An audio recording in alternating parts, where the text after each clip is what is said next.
Graça e paz, irmãos. Uma alegria estar em casa há 22 anos juntos, né? Já somos jovens, né? 22 anos é juventude. Então, quero convidar vocês, amados, a abrir a Bíblia comigo no livro de Atos dos Apóstolos, que o Senhor me dê graça para pregar. É a primeira vez que eu prego essa mensagem em português. E eu confesso, amados, que às vezes a mente da gente fica atrapalhada. Depois de 40... Agora, em agosto, fazemos 40 anos que estamos fora do Brasil. 40 anos. O tempo passa, né? Tão jovem assim, nem se pode imaginar, né? Que já passaram 40 anos. E Atos capítulo 1, versículo 11. Atos 1, 11. E lhes disseram: varões galileus, por que estáis olhando para as alturas? Esse Jesus, que dentre vós foi assunto ao céu, virá de modo como os viste subir. Amém? Vamos agora para o capítulo 2, versículo 14. Diz assim: então se levantou Pedro com os 11 e, erguendo a voz, advertiu-os destes termos: varões judeus e todos os habitantes de Jerusalém, tomai conhecimento disto e atentai nas minhas palavras. Estes homens não estão embriagados, como vindes pensando, sendo esta a 3ª hora do dia. Mas o que ocorre é que foi dito por intermédio do profeta Joel, e acontecerá nos últimos dias, diz o Senhor, que derramarei meu espírito sobre toda a carne, vossos filhos e vossas filhas profetizarão, vossos jovens terão visões e sonharão vossos velhos. Vamos orar. Pai, tua palavra é poder, Senhor, e o Senhor está aqui, o Senhor está no meio do teu povo. A tua palavra, ó Deus, ela diz que ela não volta para o Senhor vazia, mas antes produz o fruto pela qual ela é enviada. Pai, a tua palavra não necessita de mim. Ela é poderosa em si mesma para transformar, para tocar, para mudar o que nós não podemos mudar, para penetrar aonde nós não podemos penetrar, Senhor. E pedimos a Deus que nesta noite o Senhor fale ao nosso coração. Ó Deus, nós precisamos e estamos aqui, ó Deus, para ouvir a tua voz. Fala, Senhor. Dá-nos, ó Senhor, um coração como a terra boa, preparada para a semente da tua palavra. Ó Deus, e que ela possa produzir fruto, transformação, ó Deus amado, libertação no nosso coração. E que possamos, ó Deus, não só entender a tua palavra, mas que possamos crer nela, ó Deus, e ela possa transformar a nossa vida para a glória do teu nome. Fala, Senhor, a tua igreja, fala a nós, ó Deus, fala ao meu coração, fala ao coração do teu povo nesta tarde, Senhor. Te pedimos em nome de Jesus. Amém. Amém. Amados, eu gostaria de compartilhar com vocês nesta noite o começo da igreja, o começo da missão.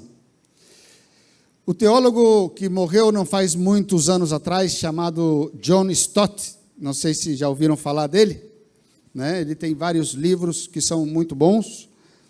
Ele disse a seguinte frase: havia algo de profundamente errado em estar olhando aos céus quando tínhamos sido chamados a ir aos confins da terra. Vou repetir. Havia algo de profundamente errado em estar olhando aos céus quando tínhamos sido chamados para ir aos confins da terra. Os discípulos de Jesus foram chamados para ser testemunhas de Cristo e não astrólogos. Amém?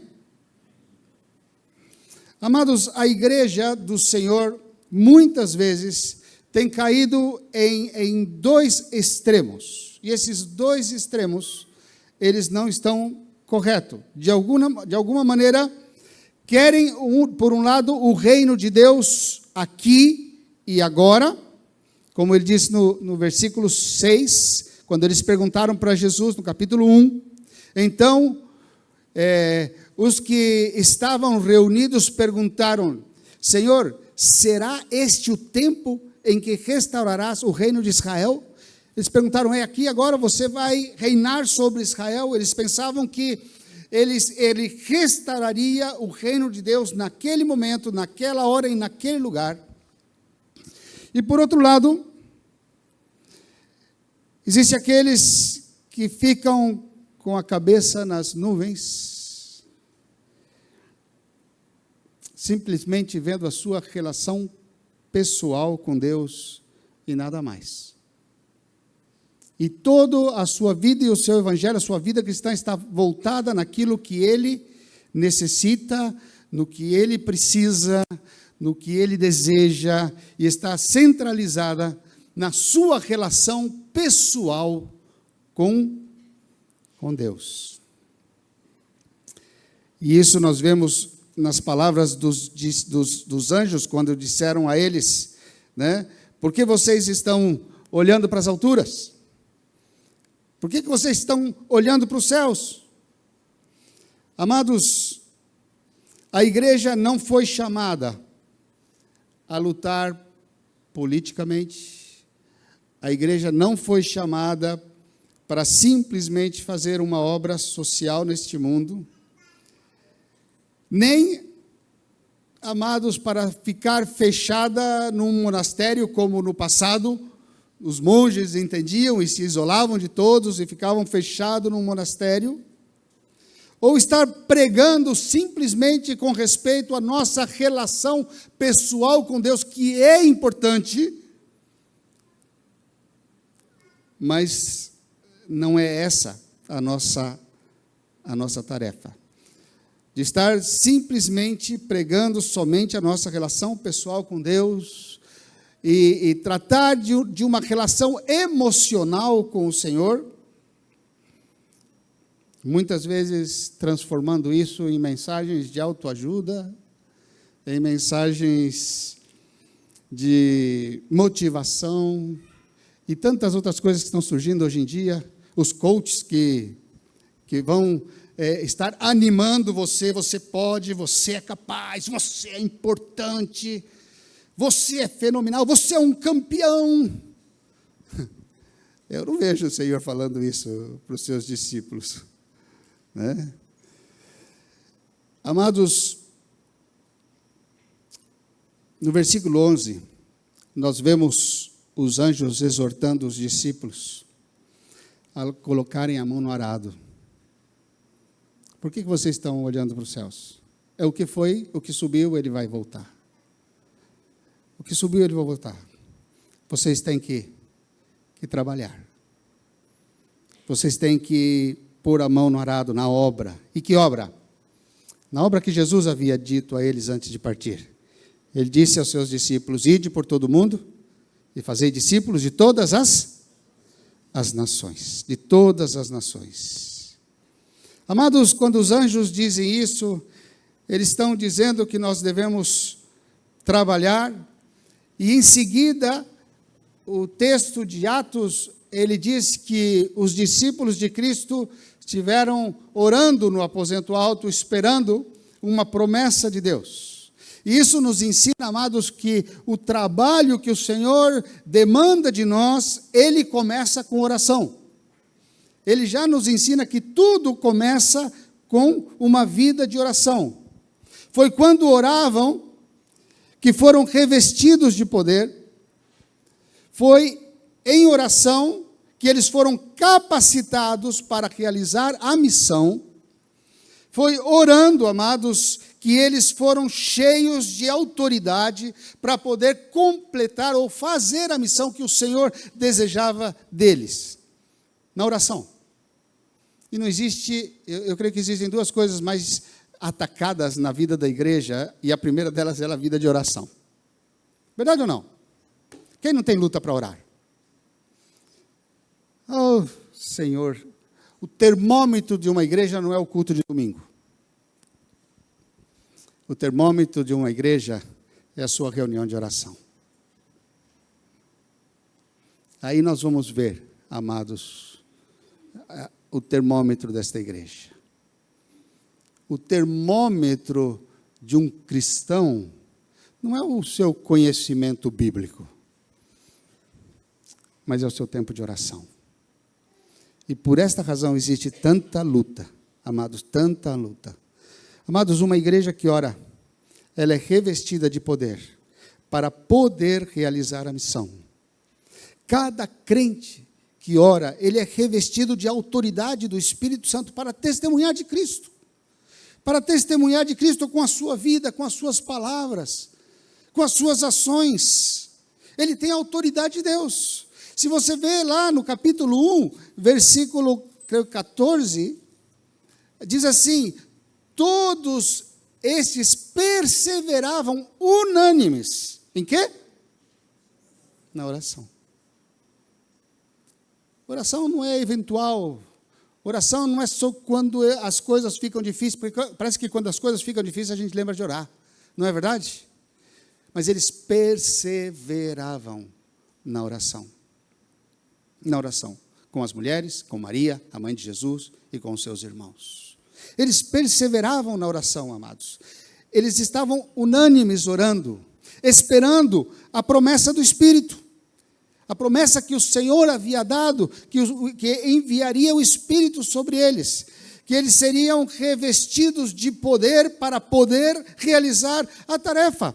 E, amados, quando falamos desse revestimento de poder, isso é constante na vida do crente, isso é constante na vida da igreja. Às vezes a gente vê Atos 2 pensando que é uma experiência única da igreja, mas não, nós vemos que isso sucedeu em Atos 2, depois nós voltamos a ver quando Pedro e João foram presos, saíram e eles foram proibidos de pregar, ameaçados a pregar. Eles foram na casa, encontraram os irmãos orando, eles contaram a situação, contaram a oposição que eles estavam sofrendo, e disse a palavra que eles começaram a orar. Mas é interessante, você não vê a igreja orando para tirar o sinédrio de lá, para derrubar os governantes que estavam perseguindo a igreja. Você não vê eles orando para que aqueles líderes políticos e religiosos desaparecessem dali. Eles estavam orando: Senhor, dá-nos ousadia para que nesta circunstância nós levantemos a nossa voz ainda mais alto e Cristo seja conhecido. É interessante isso, né? E disse que a terra tremeu. E Deus respondeu. E eles não ficaram acovardados diante das circunstâncias. Eles receberam do Senhor mais encorajamento, autoridade, para, apesar das circunstâncias serem ainda mais difíceis, eles seguirem compartilhando o Evangelho. Amados, nós aprendemos aqui que o Senhor nos dá a tarefa, Ele nos capacita para a tarefa e Ele realiza a tarefa através de nós. Ele realiza a tarefa através de nós. Somos apenas veículos de Deus para a realização da tarefa que Ele nos deu. Amados, quando entendemos isso, quando entendemos nossa tarefa como igreja, que nossa tarefa não é política, não é social, que a nossa tarefa não consiste simplesmente de estar cuidando da nossa vida, passamos a entender o propósito de Deus para a nossa vida individualmente e para a nossa vida como igreja. Que o propósito de Deus para a nossa vida está fora de nós. Amados, quando vivíamos sem Cristo, vivíamos para quem? Para nós mesmos. Nós éramos o centro da nossa vida. Nós vivíamos para os nossos desejos. E com Cristo, não podemos seguir vivendo para nós mesmos. Vou tomar água.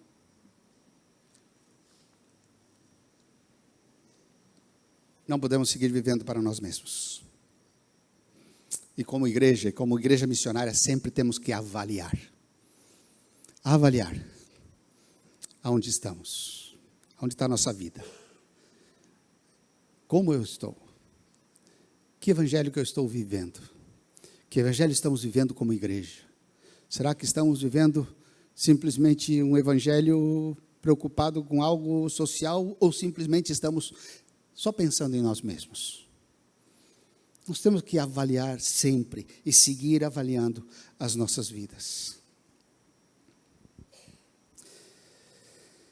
Não somos chamados para cuidar simplesmente de nós, não somos chamados para fazer eventos que vão falar simplesmente a nosso coração e deixar a nossa vida melhor. Amados, eu já disse, eu queria compartilhar aqui com o pastor, a igreja nasceu em Jerusalém. A igreja nasceu em Jerusalém como, não digo nem um estilo de vida, porque eu não creio que o cristianismo é um estilo de vida. Existem crentes que dizem assim, que o cristianismo é um estilo de vida. Quando eu digo, amados, que o cristianismo é um estilo de vida, eu vou dizer que existem outros estilos de vida, e que é uma opção entre todas. Isso é uma mentira do diabo. O cristianismo não é um estilo de vida, o cristianismo é a vida, porque não existe vida fora de Cristo. Você entende isso, amados? Jesus disse, eu sou o caminho, a verdade e a vida. Então, o cristianismo não é um estilo de vida, porque fora de Cristo não há vida. E o evangelho começou assim, como vida. Mas depois ele alcançou a Europa e se transformou na Europa numa instituição. Ele foi institucionalizado. Verdade ou não? Aí ele saiu da Europa e chegou em Norte América. E em Norte América ele passou por uma segunda transformação. E ele passou a ser um empreendimento, um negócio. Verdade? Aí ele saiu de Norte América e desceu à América do Sul. E o evangelho hoje aqui é um entretenimento. É um espetáculo. É um show. É um show para que as pessoas saiam contentes, alegres, porque viram um bonito espetáculo. Nós necessitamos, amados, pregadores da palavra, e não artistas. Nós necessitamos pessoas que sejam testemunhas de Cristo, e não palhaços. E não palhaços. Nós fomos chamados por Deus para pregar o evangelho e fazer discípulo. O evangelho não é político, não é social, não é emocional, não é motivacional, não é uma terapia emocional, não é autoajuda, é as boas novas de salvação, que começa com reconhecimento de pecado, arrependimento, fé na obra de Cristo na cruz por você. Então você é regenerado, transformado numa nova criatura, porque você pôs a sua fé na cruz de Cristo, na obra de Cristo na cruz, porque você, sem Ele, não é nada. Você não é um campeão, você é um desgraçado que vai para a morte e o inferno. Amém? É a verdade. Amados, nós somos chamados para dar duas notícias, uma ruim e a outra boa. Mas eu não posso dar a boa sem dar a má notícia. A má notícia é que você é um pecador. E a sua vida não tem esperança fora de Cristo. Você vai para o inferno. A tua eternidade está condenada sem Cristo. E a boa notícia é que Cristo morreu na cruz para transformar essa realidade e tirar você do inferno e passar para a vida. Porque Ele nos trasladou do reino da potestade e nos levou para o reino do seu amado Filho. Nós somos chamados para isso, amados. Somos chamados para isso. Amados, nosso propósito como igreja, como missão, como missionário, são basicamente duas coisas. Basicamente duas coisas. Somos chamados a conhecer a Deus e fazer Deus conhecido. Nada mais. Simples assim. Tudo demais, amados, é secundário. Nós somos chamados para conhecer a Deus através da sua palavra e fazer Deus conhecido neste mundo perdido. Para isso somos chamados como igreja. E se nós sairmos desse caminho, amados, deixaremos de ser a igreja do nosso Senhor Jesus Cristo. Amém?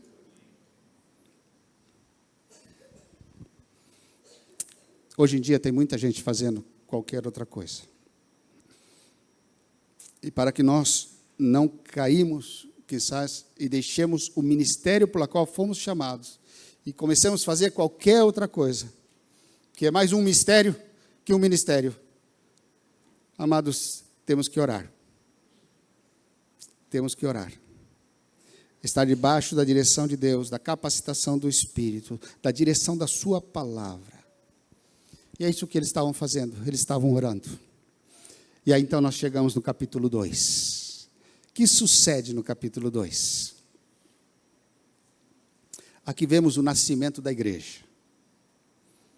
Eu quero que vocês tenham muita atenção no que eu vou dizer agora, amados. Aqui começa a nascer a igreja. Uma igreja que nasce de forma sobrenatural. De forma sobrenatural. Uma igreja que nasce atraindo alguns e afastando a outros. Uma igreja que atrai e afasta. Uma igreja que nasceu dividindo opiniões. As pessoas não entendiam o que estava acontecendo com aqueles 120 no aposento alto. As pessoas escutaram, viram, mas não entendiam o que ali estava acontecendo. Tudo aquilo aconteceu no dia de Pentecostes. O Espírito Santo, ele foi derramado naquele dia sobre todos os que estavam ali reunidos naquela reunião de oração. E todos começaram a falar línguas de fogo, todos, os 120 começaram a falar línguas de fogo. Naquela reunião de oração, foi subitamente transformada pela presença do Espírito Santo de Deus sobre aquelas pessoas, que pegou de surpresa todos eles. Pegou de surpresa, todos eles. Não havia nenhum cartaz do lado de fora do aposento alto. Hoje é dia de batismo do Espírito Santo. Vocês já viram algo assim? Hoje é dia de milagres. Hoje é dia de cura. Hoje é dia que o Senhor vai derramar o seu Espírito sobre todos os que estão... Não havia nada disso. Era uma simples reunião de oração que eles estavam buscando o rosto do Senhor, e o Senhor deu o que havia prometido naquele momento, e todos os que estavam ali foram revestidos do Espírito Santo de Deus de uma forma sobrenatural.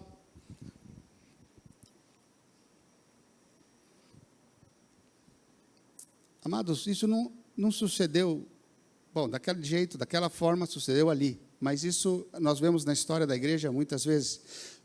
Não faz muito tempo atrás, todo mundo soube de um avivamento que houve numa cidadezinha nos Estados Unidos, dentro de uma universidade. Eu escutei um testemunho dos pastores, contando o que estava acontecendo ali.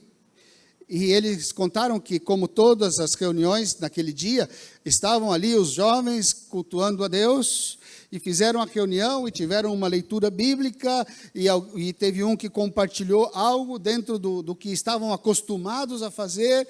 E então ali eles começaram a orar, e se terminou a reunião, e disse o pastor com o outro pastor: então nós saímos e fomos à cantina da universidade para comer. E estávamos ali almoçando, quando de repente nos chamam e disseram: alguma coisa está acontecendo na igreja, os jovens não saem de lá, e eles estão chorando e clamando, e Deus está tocando as suas vidas. E o pastor estava almoçando. E ele disse então que ele sai do almoço e vai lá para ver o que estava acontecendo. Amados, pegou todos eles de surpresa. de surpresa. E aqui tem uma palavra de ânimo. Amados, não perca a reunião de oração da tua igreja, sabe? Porque, de repente, Deus pode pegar a gente de surpresa. E a presença de Deus pode ser tão forte entre nós. Tão forte. Eu já vi isso acontecer, amados, mais de uma vez. Onde há quebranto, há choro, há confissão de pecado. A transformação no coração. A capacitação de Deus para pregar o Evangelho. Amados, tudo aquilo aconteceu no dia de Pentecostes. O mundo inteiro estava naquele lugar. Havia gente de todos os lados. Eles estavam reunidos ali. Pentecostes era uma festa hebreia colocada por Deus no Antigo Testamento, na lei de Moisés, em Levíticos 23, a partir do versículo 15, está ali a instituição da festa 50 dias depois da Páscoa. Era a renovação do pacto de Israel com Deus. A cidade estava cheia de peregrinos, que vinham de todas as partes do mundo.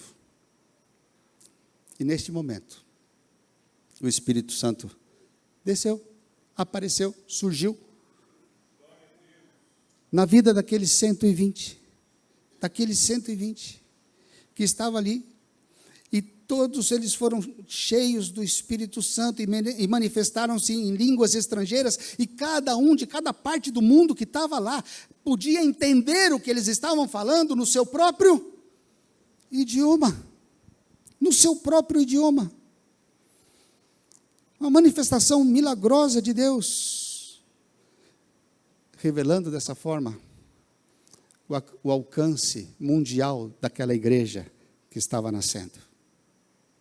Aquela igreja que estava nascendo alcançaria todas as nações. Todas as nações. Que a pregação daquela igreja que estava nascendo alcançaria todos os povos da terra. O que sucedeu ali foi o oposto de Babel. O pecado dividiu. O Espírito Santo, através da igreja, veio unir o que o pecado dividiu.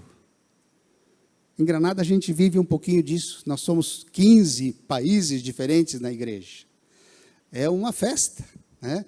É uma festa. Na festa das nações ia ter inclusive uma mesa conjunta entre dois povos que tem lá. Nós temos uma família da Ucrânia e uma família da Rússia. E essas duas famílias iam colocar juntos uma mesma mesa. Uma mesma mesa.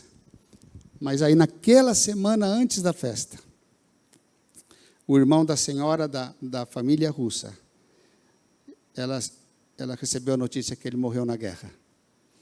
Um jovem de 30 anos, ele havia falecido na guerra. E ela estava muito triste, e eles não foram para a festa, porque naquela semana veio a notícia, e ela não podia nem enterrar o seu irmão que morreu numa guerra totalmente sem sentido. Amados, Deus veio unir, através da igreja, do Espírito Santo, através da igreja, aquilo que o diabo veio separar. Neste momento, a igreja que estava nascendo, vivendo uma mistura entre maravilha e espanto. Entre maravilha e espanto. Ela encontrava-se no meio da ação em Jerusalém. Todos estavam atônitos do que ali estava acontecendo. Eles, por um lado, alguns admirados, por outro lado, assustados, perplexos do que ali estava acontecendo, e aquilo atraiu alguns e afastou a outros. Alguns se maravilharam e outros diziam: estão loucos, estão bêbados, ébrios, embriagados. Amados, isso acontece hoje na igreja, na Espanha. Pessoas novas às vezes chegam nos nossos cultos e alguns ficam maravilhados de ver ver a Deus ali. Uma vez nós recebemos um jovem homossexual que Deus transformou, se converteu. Ele veio no primeiro culto, ele não falava uma palavra de espanhol, nenhuma. E ele foi ao culto. E uma jovem convidou ele esteve no culto, E terminou o culto, eu fui conversar com ele, com tradução, porque eu também não sei nada de inglês. Aí eu perguntei para ele se ele havia gostado do culto. Ele falou assim: eu não entendi nada. É interessante, né? Ele, sentado ali o culto inteiro, não entendi nada. Fazia 3 ou 4 dias que ele havia chegado da Irlanda para a Espanha. Mas eu vou voltar aqui porque Deus está aqui. Ele diz: eu não entendi nada. Mas eu me dei conta, eu percebi que Deus está aqui. Mas tem pessoas que vão e veem o culto, escutam e dizem: esse pessoal está louco. Uns ficam maravilhados e outros dizem: esses crentes estão loucos. Nós vivemos isso lá, amados, e aqui entramos, quem sabe, na parte mais importante dessa mensagem, quando Pedro se levanta. Depois de tudo isso acontecer, das pessoas estarem perplexas, e alguns sem entender, outros vendo aquilo como algo mal, outros maravilhados, então Pedro se levanta para pregar. Eu não sei como foi que aconteceu, mas quem sabe João olhou a Pedro e disse: Pedro, o que a gente vai fazer aqui? E toda essa gente aqui olhando e tudo isso que está acontecendo. E Pedro falou: fica tranquilo, João, eu vou pregar. Ele não tinha preparado a mensagem, né? Nem ele sabia o que ia acontecer ali. Mas o que você vai pregar? Ó, pode colocar lá no audiovisual o título da mensagem: eles não estão embriagados. Mas vai ser essa a tua mensagem? Vai ser essa a minha mensagem. Eles não estão embriagados. Amados, então, Pedro se levanta e diz exatamente isso a eles. Eles não estão ébrios. Isso não é excesso de álcool. Não é excesso de álcool.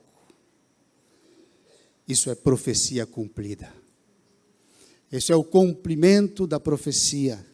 Então, ele abre o profeta Joel, que serve como explicação daquilo que ali estava acontecendo. Deixe de pensar que esse pessoal está bêbado. Não estão. O que está acontecendo aqui é o que o povo de Israel esperou toda a sua vida. Toda a sua vida. Por muitos anos. É o acesso, aquele acesso privilegiado de Deus, que antes só havia nos sacerdotes, nos profetas, nos fariseus, nos mestres da lei, agora atinge a todo o povo de Deus. Todo o povo de Deus. Porque o Espírito Santo de Deus desceu sobre todo o povo de Deus. E amados, quando Pedro prega Joel, quando ele prega, ele demonstra que a igreja, através de todos os seus membros, a igreja que estava nascendo ali, através de todos os seus membros, alcançarão todas as pessoas em todas as partes do mundo. Que todo o crente é revestido de autoridade de Deus, da sua palavra, do seu espírito, para falar de Cristo a toda criatura.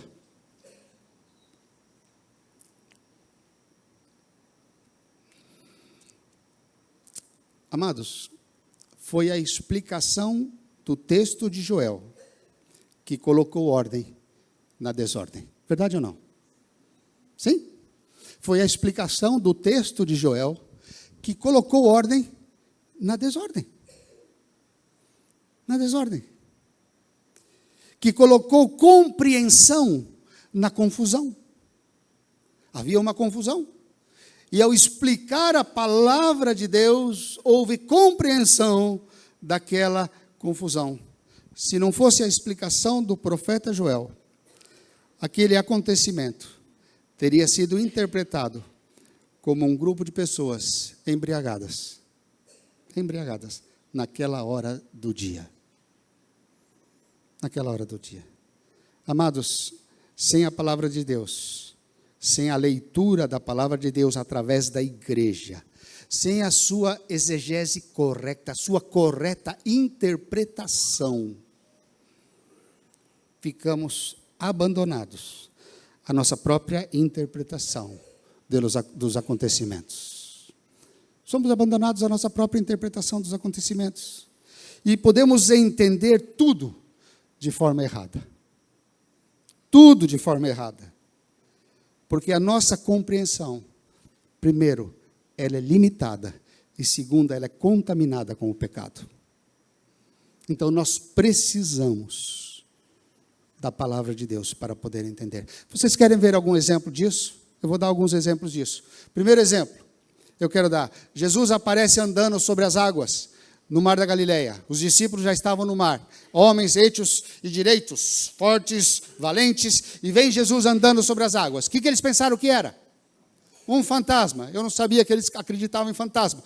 Era um fantasma. Eles se assustaram, ficaram com medo. Jesus teve que fazer o quê para que eles entendessem o que estava acontecendo? Teve que falar. A palavra. Sou eu. Jesus é a palavra. E ao falar, eles entenderam o que estava acontecendo. Bom, você fala assim, esse exemplo talvez é um pouco mais difícil. Vamos dar outro exemplo um pouquinho mais claro. 2 discípulos estavam saindo na estrada de Emaús, muito tristes, porque Jesus havia morto, e apesar de que umas mulheres falaram que ele estava ressuscitado, eles não acreditavam, e eles estavam tristes, sem esperança, porque a esperança de Israel já não estava, e eles foram caminhando tristes, e de repente um entra a caminhar com ele. Quem era o que caminhava com ele? Jesus. Conheceram? Não. Então eles começaram, e Jesus começou a perguntar, o que aconteceu? Você é o único forasteiro aqui que não sabe. E eles então começaram a conversar, e Jesus, que diz a palavra, Jesus que começou a abrir o quê? As Escrituras. E começou a explicar desde o princípio que era necessário que aquelas coisas acontecessem. E quando chegou na casa, e ele ora e parte o pão, os olhos deles são abertos, e eles viram que era Jesus. E o que eles falaram? No caminho, quando ele nos abria as Escrituras, o que acontecia? Nos ardia o coração.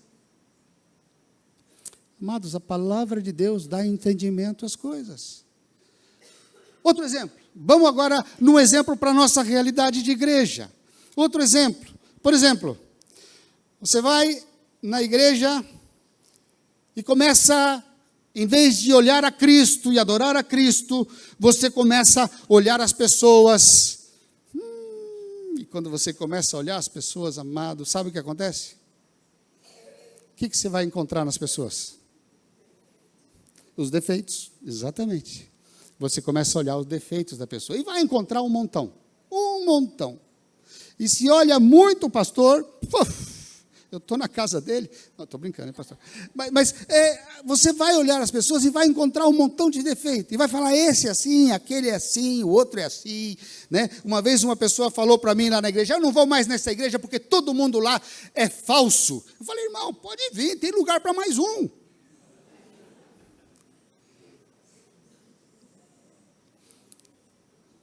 Aí você começa a olhar as pessoas e julgar as pessoas, né? Esse, aquele, o outro, isso e aquilo. Aí você abre a Bíblia. E você encontra a Bíblia pondo ordem na tua mente, no teu coração, dizendo, não tira a viga do olho do teu irmão. Não tira a palha do olho, mas tira primeiro a viga do teu olho, a trave, né? Do teu olho. Então Deus está falando assim, olha o teu coração, e você vai ver que o teu coração é pior que o coração de todos eles. A palavra de Deus põe ordem na desordem. Vamos ver outro exemplo perto da nossa realidade. Você serve na igreja, você trabalha na igreja, você ajuda a igreja, mas ninguém valoriza o teu trabalho. Já viu gente assim? Aí você começa a ficar com rancor. Puxa, ninguém valoriza o que eu faço, ninguém valoriza o meu trabalho, eu trabalho como um louco, faço as coisas, estou sempre ajudando, fazendo, e ninguém reconhece o meu trabalho, e você começa a criar raiz de amargura no teu coração, e começa a pensar que você já não deve trabalhar, que eu não vou fazer mais nada, que eu não quero fazer mais, não quero mais servir, né? Aí você um dia abre a Bíblia, e você encontra Jesus falando assim, olha, o que a tua mão direita faz, a esquerda não conheça. Para quem que você está servindo? É para eles ou é para mim? Aí você descobre que quando você serve a Cristo, Ele sempre está olhando. Ele sempre está olhando. E você não precisa do elogio de ninguém. Você não precisa do reconhecimento de ninguém, porque você está servindo aquele que você ama. A palavra põe ordem na desordem. Vamos mais um exemplo, para ficar claro? Hein?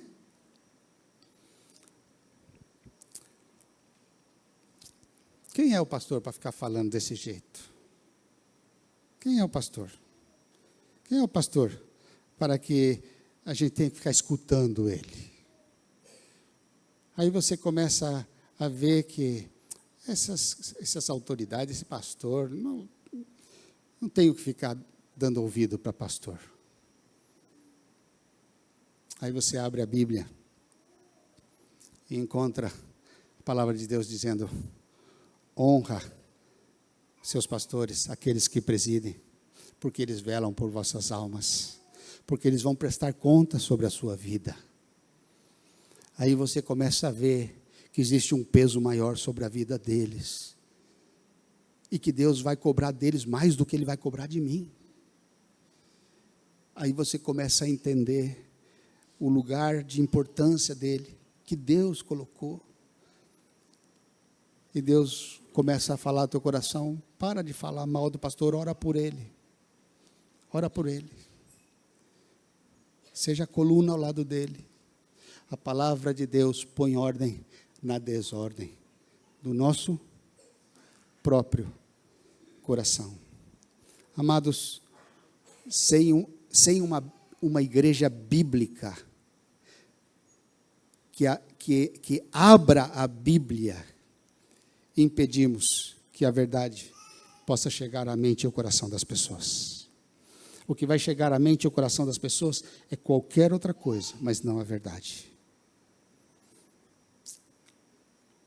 Os sentimentos são importantes, sentir a presença de Deus é importante, sentir a presença, quando a gente sente o Espírito, a gente sente a presença de Deus, isso é importante, sentir a presença de Deus é importante, testemunho de vida é importante, o louvor é importante, a comunhão é importante, mas é a palavra de Deus que coloca ordem, entendimento e produz fruto permanente na vida e no coração das pessoas. Porque quando a coisa fica difícil, quando chega o momento da luta, da prova, do fogo, amados, que vai chegar, se não chegou para você ainda, vai chegar, e se já chegou, vai chegar mais. A cançãozinha não vai te segurar, o abraço do irmão não vai te segurar, mas a palavra de Deus, ela vai firmar os teus pés sobre uma rocha, sobre a promessa, e você vai poder suportar a prova, porque você está posto sobre uma rocha mais alta, como disse o salmista, que nós. Mais alta que nós.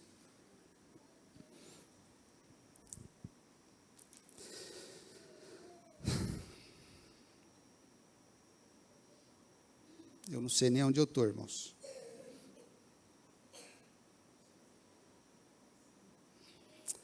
Amados,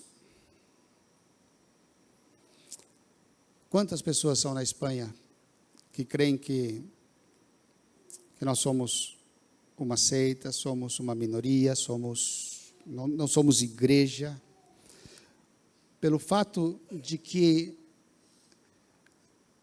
a autoridade para falar de Deus saiu do clero, porque para o católico, quem tem autoridade para falar em nome de Deus é o clero. Eles têm autoridade. Se você não é do clero, você não tem autoridade para falar em nome de Deus. Mas quando o Espírito Santo é derramado sobre toda a igreja é capacitada para compartilhar de Deus, para falar o Evangelho, para comunicar o Evangelho. Então, na Espanha, isso é uma loucura. Isso é uma loucura, né?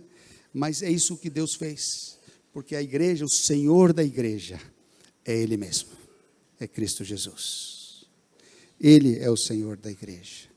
Ele é aquele que está à frente. E isso, então, nós somos capazes de ver, através disso, pessoas, às vezes, até novas na fé, que não conhecem muito da palavra, com fogo de compartilhar de Deus, de falar. O pouco que ele sabe, ele já quer contar.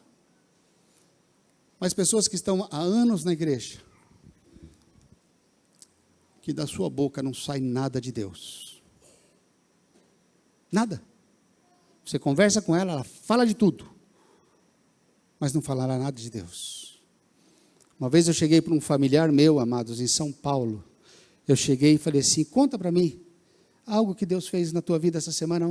Conta para mim uma experiência que você teve com o Senhor nessa semana. Não, eu vou na igreja todo domingo. Ah, excelente, muito bem. Mas conta para mim uma experiência que você leu, o Senhor ministrou no teu coração. Você falou: não, eu canto no grupo de louvor. Ah, bom, maravilhoso. Você canta no grupo de louvor, excelente. Mas fala para mim algo que Deus transformou na tua vida. Eu não tinha nada para falar. Não tinha nada de Deus. Era uma vida religiosa, amados. Sabe, o inferno está mais cheio de religioso do que o céu. O céu não tem nenhum.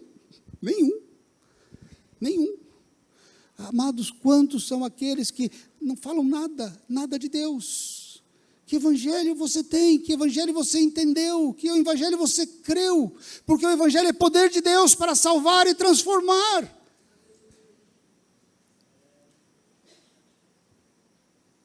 E às vezes, a única coisa que você fala de Deus não é nem de Deus, é da igreja. É do que você vê na igreja, do que você faz na igreja, do que você viu na igreja, do que você escutou na igreja. Não. Revê o evangelho do teu coração, amados, porque o evangelho é poder de Deus para transformar as vidas. A palavra de Deus, ela transforma o coração. E o coração transformado por a palavra de Deus é um coração que se aquece com a presença de Deus. E é um coração que quer falar de Deus.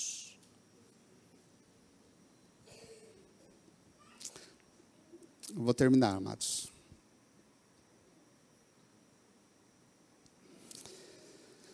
Amados, em Atos nós vemos uma igreja cheia da presença de Deus, o testemunho de Deus. Havia autoridade na pregação da palavra de Deus. E o resultado são vidas convertidas. 3.000 na primeira mensagem. E você pensa assim: 3.000, Senhor, como o pastor vai cuidar dos 3.000? Não, pensamento errado. Não é o pastor. Foram 120 cheios da presença de Deus. E sabe o que é 120 cuidando de 3.000? São 25 para cada um. Sim? Porque a igreja foi chamada a pregar o evangelho e fazer discípulos. Todos somos envolvidos nessa tarefa. E isso nós estamos ensinando lá na Espanha, e eu quero terminar com isso, amados. Nós estamos ensinando isso na Espanha. Porque, amados, todos temos que estar atentos que a nossa tarefa é essa, é falar do Senhor, é fazer Ele conhecido. Então, quando vem uma visita na igreja, às vezes o irmão que traz essa visita na igreja, não é um irmão que tem facilidade de compartilhar o evangelho, ele tem dificuldade de falar, mas ele tem facilidade de trazer a visita. Então, o outro irmão que tem facilidade de compartilhar o evangelho, vê que ele trouxe a visita, ele vai lá conhecer a visita, e ele pode, junto com esse irmão que trouxe, pode compartilhar o evangelho para essa visita, e pode falar de Jesus para essa visita. Só que essa visita é como o O irmão que eu conheço aqui, fiquei na casa dele lá da outra igreja que nós tivemos, né, o Daniel, tem um filhinho, e o filhinho é um pouco inquieto, e ele fica falando com o pai e tal, e o pai quer escutar, esse já é crente, mas o outro quer escutar o que ele está falando, então... outra irmãzinha da igreja que também está desejando que essas pessoas conheçam a Cristo, vai lá e pega a criancinha e fala que vem aqui comigo, eu quero mostrar uma coisa para você, e entretém aquela criança, enquanto o outro compartilha aquele que o outro trouxe. Então aquela irmã que tem dom de serviço, vem e fala assim, olha, tem um cafezinho, vai lá e pega um cafezinho, e leva para ele, e dá um cafezinho, e fala, olha, nós estamos contentes que você está aqui. Sabe o que é isso? É a igreja trabalhando como um corpo para alcançar os perdidos.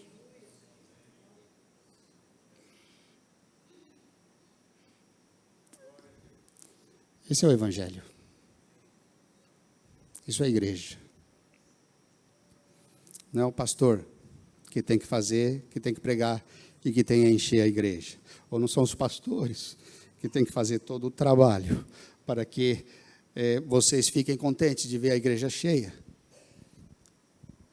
Todos nós devemos estar capacitados numa vida de oração. Que o Senhor nos encha com sua presença. Ponha fogo no nosso coração. Porque, amados, quando um coração se aquece, a língua não para. Não para. Quer falar de Cristo.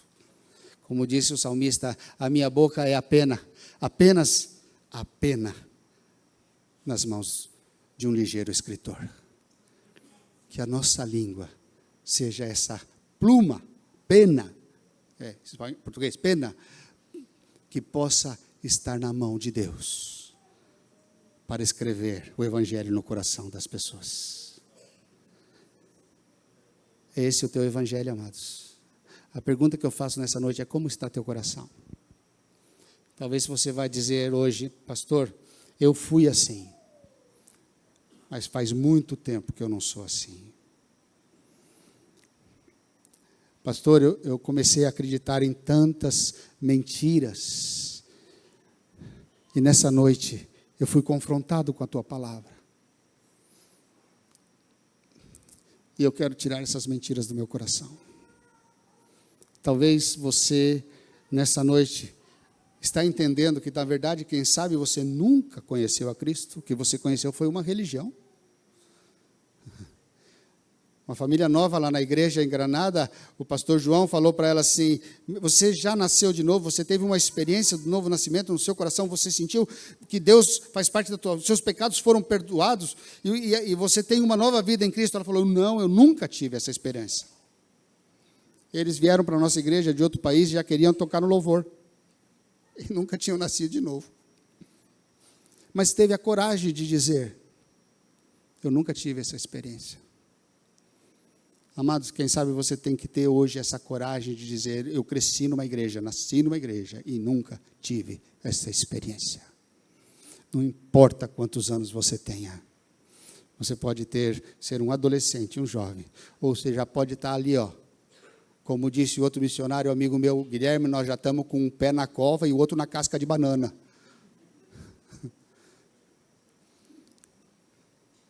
Não importa. Ainda há tempo de você dizer: Senhor, eu preciso de Ti. Eu preciso de Ti. Vamos fechar os nossos olhos, vamos orar.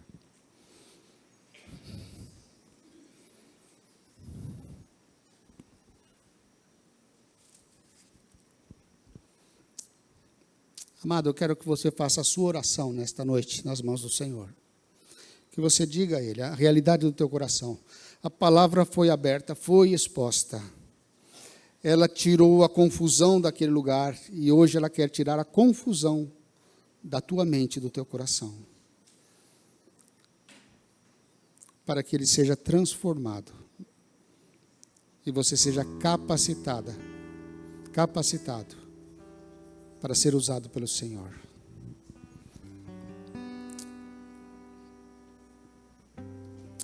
Amados, hoje não vou fazer nenhum apelo aqui na frente. Eu creio que a palavra de Deus é suficiente para operar na tua vida, onde você está. E o fruto disso vai ser visto. Não num passo que você vem aqui na frente. Quantos são os que vêm aqui na frente todo domingo e não muda nada? Mas que você diga ao Senhor: Senhor, eu preciso conhecer-te. Eu preciso voltar àquelas sendas antigas. Eu preciso que o meu coração volte a queimar por ti. Eu preciso, Senhor, preciso de ti. Eu preciso conhecer a tua palavra e fazer do Senhor conhecido através da minha vida a todos, em todo lugar. Pai, sela a tua palavra no coração da tua igreja nesta noite. O Senhor conhece cada coração aqui, Senhor, e o Senhor enviou esta palavra.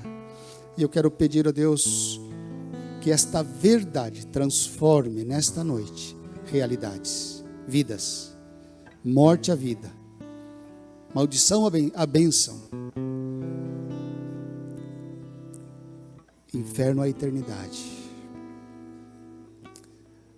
Oh Deus, levanta, Senhor, esta igreja, para que este povo possa alcançar os perdidos, como aqueles 120, Senhor, que foram usados por Ti, para anunciar a Cristo, a todos os que estavam ali, em diferentes línguas. Pai amado, que a Tua igreja seja revestida de poder para anunciar a Cristo, a todos os perdidos, aonde quer que eles estejam. Te pedimos em nome de Cristo. Amém. Amém. Pastor.